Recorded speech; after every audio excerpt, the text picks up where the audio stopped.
السلام عليكم. دورك في علاقتك بالناس، سواء بقى هي علاقة عاطفية، بيزنس، علاقتك بسواق التاكسي، بالبقال اللي تحت بيتكو، انت بتعمل ايه بالظبط في العلاقة دي؟ حضرتك بتلعب دور من التلاتة، يا اما دور جاني او ضحية او منقذ. ايه ده ازاي؟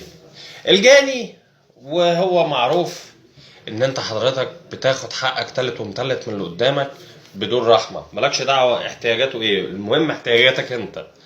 ودي اللي احنا بنقول عليها الانانية البحتة، بتبقى علاقة سامة تماما. اما حضرتك بقى في دور الضحية، انت اللي سمحت للجاني ان هو يجني عليك وياخد حقك، وانت حابب دور الضحية دوت، وان انت المسكين الكيوت الطيب الغلبان اللي طول الوقت انت محطوط عليك ومغلوب على امرك. اما دور المنقذ بقى، لما حضرتك تيجي تعيش الدور في اي علاقة مش بتاعتك وتقول انا المنقذ انا المخلص، حتى لو على حساب نفسي وعلى حساب كرامتي، عشان انا شمعة تحترق من اجل الاخرين.